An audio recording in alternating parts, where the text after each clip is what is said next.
গিন্নি, আমি ভাবছি এখন যেহেতু কাজ নেই, তাই বসে না থেকে একটা চায়ের দোকান দিব। চায়ের দোকান দিতে গেলে তো তোমাকে আগে চা বানানো শিখতে হবে গো। ও নিয়ে তুমি চিন্তা করো না গো গিন্নি, আমি চা বানাতে পারি। আমার বাবা অনেক ভালো চা বানাতো, আমি তার থেকেই শিখেছিলাম। ও, তাহলে তো ভালো। এখন দেখো, তোমার যেটা ভালো লাগে সেটাই করো।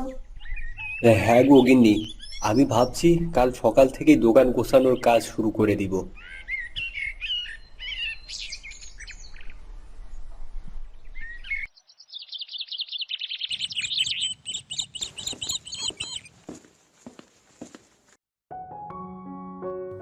যাক বাবা, আমার দোকান গোছানোর কাজ শেষ। এবার চায়ের পানি গরম করতে দিই।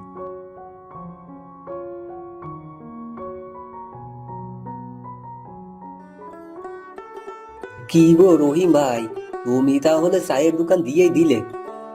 হ্যাঁ গো জসিম ভাই, মাঠে এখন তো কোনো কাজ কাম নেই, তাই আজ চায়ের দোকান দিলাম। তা বেশ, খুব ভালো করেছো। আমাদের তো চা খেতে হলে বাজারে যাওয়া লাগে, আজ থেকে আর যাওয়া লাগবে না। যখন ইচ্ছে করবে তখনই গ্রাম থেকেই খাওয়া যাবে। হ্যাঁ হ্যাঁ, তাই এসো। তোমাদের আর বাজারে চা খেতে যাওয়া লাগবে না বলেই তো আমি দোকান দিলাম। কই, আমাকে একটা চা দাও দেখি।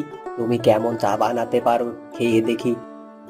আচ্ছা ঠিক আছে জসিম ভাই, তুমি বসো, আমি এক্ষুনি চা দিচ্ছি।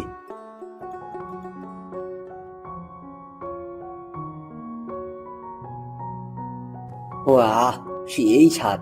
সত্যি রহিম ভাই, তোমার হাতের চায়ের সাথে কারোর তুলনাই হয় না। কত মানুষের বানানো চা খেলাম, কিন্তু তোমার চাটাই সব থেকে ভালো লাগলো। সবই তো তোমাদের দোয়া। আর কিছু লাগবে নাকি জসিম ভাই? না ভাই, এখন আপাতত কিছুই লাগবে না। আচ্ছা রহিম ভাই, তুমি এত সুন্দর চা বানানো কার কাছ থেকে শিখেছো? আমি আমার বাবার কাছ থেকে চা বানানো শিখেছি। আমার বাবা অনেক সুন্দর চা বানাতো আগে। ও আচ্ছা, এই নাও ভাই তোমার চায়ের দাম। আচ্ছা ভাই, আবার এসো আমার দোকানে। যদি আমার হাতের চা ভালো লাগে তাহলে বন্ধুদের সাথে করে নিয়ে এসো, কেমন? আচ্ছা ভাই, এখন আমি আসি।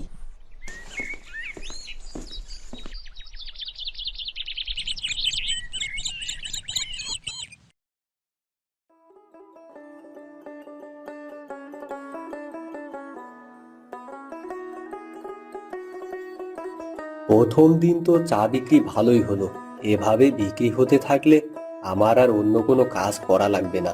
রাত হয়ে এসেছে, এখন বরং বাড়ি ফিরে যাই, না হলে তো বউ আবার চিন্তা করবে।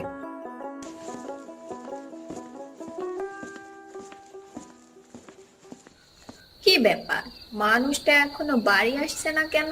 সেই সকালবেলা গেছে দোকান ঠিক করবে বলে, আর এখনো আসার নাম নেই। কোনো বিপদ হলো না আবার? ধুর, কি যে ভাবছি আমি, বিপদ হবে কেন?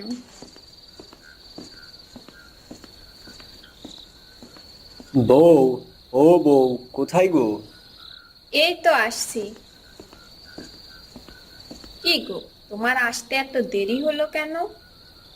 আজ প্রথম দিন তো, তাই সবকিছু ঠিকঠাক করে আসতে দেরি হয়ে গেল। জানো গো বউ, আমাদের চায়ের দোকানে প্রথম দিন অনেক টাকার বেচা কিনা হয়েছে। তাই নাকি গো? তাহলে তো তোমার অন্য কোনো কাজ না করলেও চলবে। হ্যাঁ গো, আমিও এটাই ভাবছি যে আমি আর অন্য কোনো কাজ করব না। আচ্ছা, এখন আর কোনো কথা না বাড়িয়ে আগে হাত মুখ ধুয়ে আসো। আমি তোমার খাবার বাড়ছি। আচ্ছা বউ, তুমি খাবার বাড়ো, আমি এখনই হাত মুখ ধুয়ে আসি।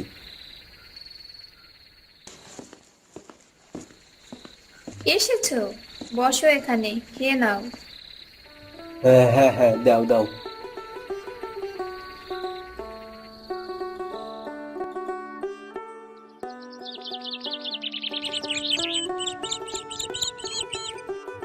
বউ, কোথায় গেলে গো?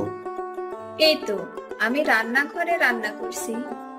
তোমার রান্না হতে কি দেরি হবে? আমার তো চায়ের দোকানে যেতে হবে। তুমি একটু বসো, আমি এক্ষুনি খাবার নিয়ে আসছি। আচ্ছা, একটু তাড়াতাড়ি করো।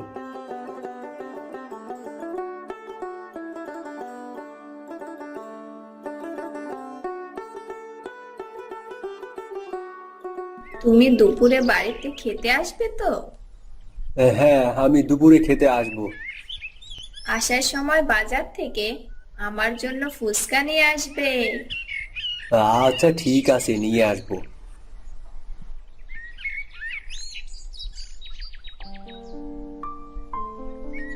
কি রে মতিন, কোথায় যাচ্ছিস? একটু বাজারে যাবো রে চা খেতে। চল যাই, চা খেয়ে আসি বাজার থেকে। চা খেতে বাজারে যাবি কেন? আমাদের গ্রামের ভিতরেই তো একটা চায়ের দোকান হয়েছে। কি বলিস? কোথায় আর কে দিয়েছে? আরে রহি ভাই দিয়েছে চায়ের দোকান, চল আমি তোকে নিয়ে যাচ্ছি।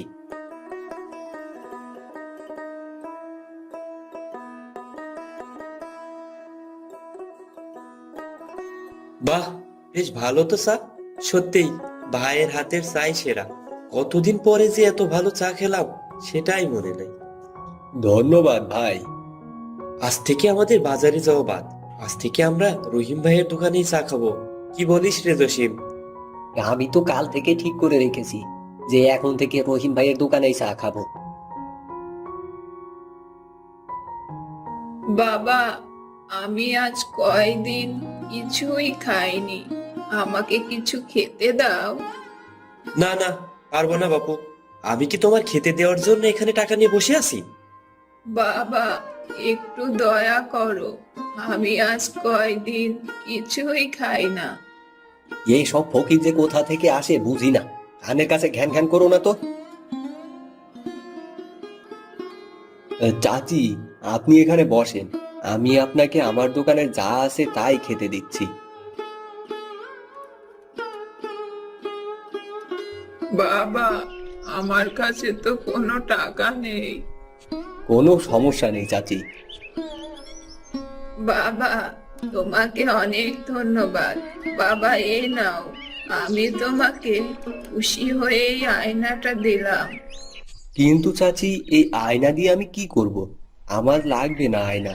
আপনি বরং এই আয়নাটা আপনার কাছেই রেখে দিন। বাবা রহিম, এটা কোনো সাধারণ আয়না না, এটা হলো জাদুর আয়না। তুমি এই আয়নার কাছে যখন সাহায্য চাইবে তখন সে তোমার সাহায্য করবে। তবে সাবধান, কোনো প্রকার লোভ করবে না, তাহলে কিন্তু আয়না তার ক্ষমতা হারিয়ে ফেলবে। আচ্ছা ঠিক আছে। এ কি? তার মানে এটা কোনো বৃদ্ধ মহিলা ছিল না, এটা একটা পরী ছিল।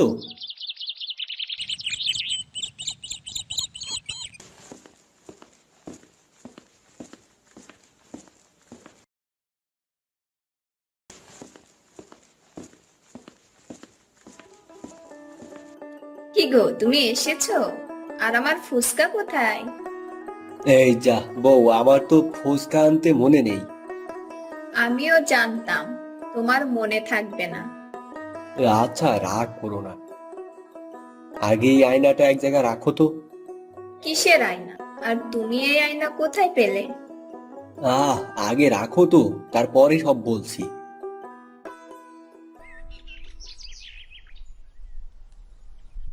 এবার বলো, তুমি এই আয়না কোথায় পেলে?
কি বলো?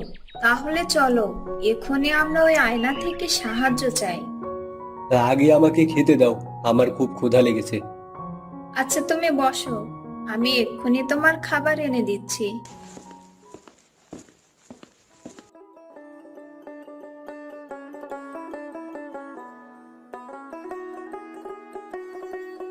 তাড়াতাড়ি খাবার খেয়ে নাও। আরে বাবা, খাচ্ছি তো। আবার খাওয়া শেষ। এবার বলো, কি জন্য এত তাড়াতাড়ি খেতে বলছিলে? জাদুর আয়নার কাছে এখনই কিছু চাও? না না, এখন কিছু চাওয়া যাবে না। আমরা যখন বিপদে পড়বো তখন ছাড়া আয়নার কাছে আর কিছুই চাওয়া যাবে না।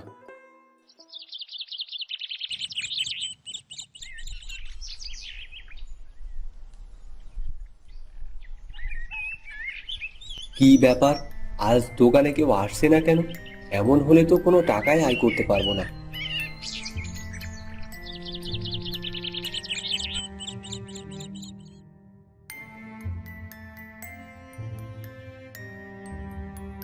কি ব্যাপার, আজ কেউ আসবে না আমার দোকানে? সবাই তো বলতো আমার হাতের চা নাকি অনেক ভালো, কিন্তু আজ কয়দিন তো কেউই আসে না।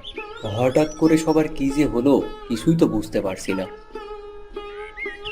কি গো জসিম ভাই, আমার দোকানে আর চা খেতে আসো না কেন গো? আমরা আর তোমার দোকানে চা খেতে আসবো না, কারণ তুমি তোমার দোকানে ফকিরদের বসতে দাও।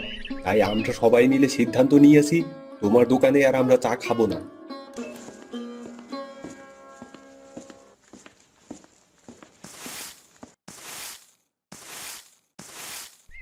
কি গো, তুমি এমন মন খারাপ করে বাড়ি আসছো কেন? আজকে কি দোকানে বিক্রি হয়নি? না গো বউ, আজকেও কেউ আসেনি। কি যে করব কিছুই তো বুঝতে পারছি না। বলছি, তুমি জাদুর আয়নার কাছে একটু সাহায্য চাই, দেখো না সে আমাদের কোনো সাহায্য করে কিনা। হ্যাঁ হ্যাঁ হ্যাঁ, তাই করি চলো। জাদুর আয়না, তুমি আমাকে সাহায্য করো, আমি খুব বিপদে আছি। ঠিক আছে রহিম, আমি তোমাকে সাহায্য করছি। আমার ভেতর থেকে সন্ধ্যার পরে একটা আলো বের হবে। সে আলো যে জায়গা গিয়ে থামবে, সেই জায়গা থেকে মাটি সরিয়ে দেখবে কিছু গুপ্তধন আছে। সেগুলো তুমি নিয়ে আসবে।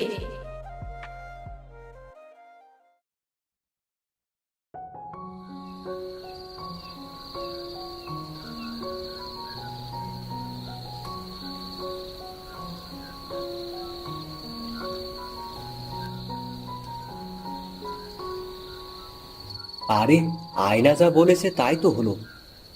হ্যাঁ গো, তাই তো দেখছি। চলো এগুলো নিয়ে আমরা বাড়ি ফিরে যাই। আর তুমি এগুলো সকালে বিক্রি করো, কেমন? আচ্ছা ঠিক আছে গো বউ।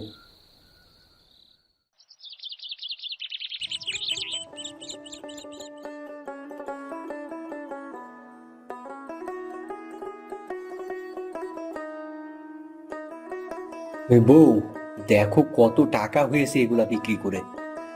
তাই তো, অনেক টাকা। এই টাকা দিয়ে কি কি করবে গো? আমি ভাবছি এই টাকা দিয়ে আমার চায়ের দোকানে মুদিখানার মাল তুলবো, আর আমাদের এই বাড়িটা ভেঙে আরেকটা বাড়ি বানাবো। আমিও এটাই ভাবতেছিলাম গো।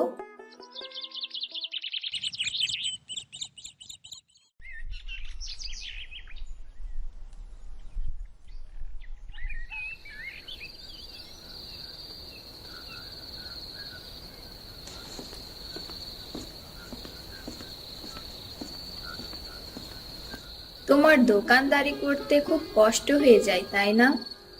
কি আর করার, দোকানদারি তো করতেই হবে, তাই না? আমি বলি কি, রোজ রোজ এত কষ্ট না করে তোমার ভালো একটা বুদ্ধি দিই, সেটা করো। তুমি আবার কি বুদ্ধি দিবা? আচ্ছা বলো, শুনি কি বুদ্ধি দিবা। তুমি কি জাদুর আয়নার কথা ভুলে গেলে নাকি? জাদুর আয়নাকে বললেই সে নিশ্চয়ই আমাদের আরো গুপ্তধন দিবে। না না, মোটেও এমনটা করো না। উনি বলেছিল আমরা যেন কোনো লোভ না করি। আরে কিছু হবে না। এবার নিয়ে এসে আমরা আর আয়নার কাছে কিছু চাইবো না, যতদিন না আমাদের কিছু লাগে। না না, এটা করা আমাদের ঠিক হবে না। তুমি বোঝার চেষ্টা করো। এবার যদি গুপ্তধন নিয়ে এসে বিক্রি করা হয়, তাহলে আর তোমাকে দোকানে বসে কষ্ট করা লাগবে না। না গো বউ, এটা আমাদের করা ঠিক হবে না। যদি কোনো সমস্যা হয় তাহলে? আর আমতা আমতা করো না, চলো। এ কি,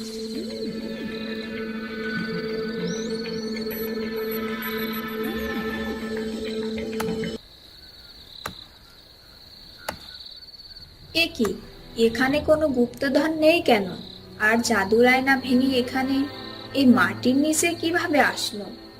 তোমাকে সেই দিনই বললাম, ওরই বলেছিল আমরা যেন বেশি লোভ না করি, আমাদের যতটুকু লাগবে ততটুকুই যেন আমরা চাই। না, এ মানে মানে আর মানে মানে করে কি হবে? তোমাকে কত করে বললাম লোভ করো না। দেখো তো, দেখলে তো, লোভ করার জন্য আমাদের জাদুর আয়নাটাই নষ্ট হয়ে গেল। এ কি করলাম আমি? লোভ করে সব হারালাম। এখন কান্না করে কি হবে? আজকে তোমার লোভের কারণে আমাদের এই জাদুর আয়নাটাই হারিয়ে গেল।